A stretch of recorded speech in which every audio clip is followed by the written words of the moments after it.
Assalamu alaikum wa rahmatullahi wa barakatuh. May the peace and blessing of Allah be with you all.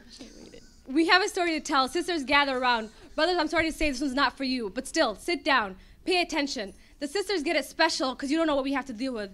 Living in a society that believes Muslims equal terrorists, and with our hijabs we stand out. There's no blending in. But why blend in when Allah chose us to stand out? You think it's hard now? Try imagining what the first sisters had to face when they chose to embrace Islam and the hijab at a time where being Muslim was as good as being bad. Take women like these as your role models, not these supermodels. They say undressing is the new fad, telling us the hijab is the symbol of oppression that signifies society's regression, trying to give us westernized suggestions, not knowing our progression towards our deen. Sisters, we are queens. A hijab is a shield of priceless modesty, asking you to yield to the effortless majesty. People out there have made it their business to not mind their own business, so they critique how we dress. They're out there starting these verbal fights, saying we cover up because we lack human rights. They say with our hijab we will never amount to anything, but if only they knew something about women in Islam. About the accomplishments of Aisha radiallahu anha, one of the greatest scholars to have ever lived, a woman. The first to embrace Islam, Khadija radiallahu anha, mother pearl of all pearls, an inspiration around the world. A woman, aimed to be as pious as Maryama bint Imran, a woman so pure Allah blessed her with Maryama, a wonderful man. It's hard being a sister, if only you knew. When someone's whole view is based on the news. The nasty looks come before they even know what lies behind. And what we find is with our hijab every day is a jihad. Trying to stand proud with our beauty all hidden. Because arrogance and haughtiness are forbidden. Wouldn't it just be easier to throw it all off and be part of the crowd? No matter how covered you are, you'll always be exposed somehow. But sisters, it's not like that. Allah has a plan. This life will be a prison for those who believe. Beauty for those who don't believe. The hereafter promises more.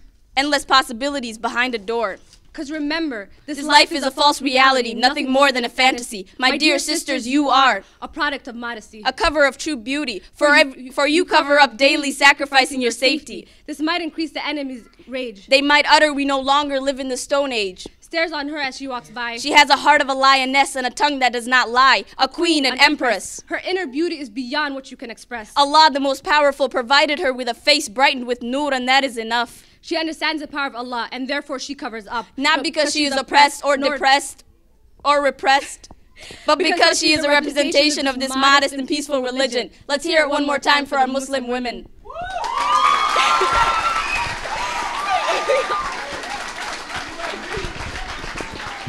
High five, you guys.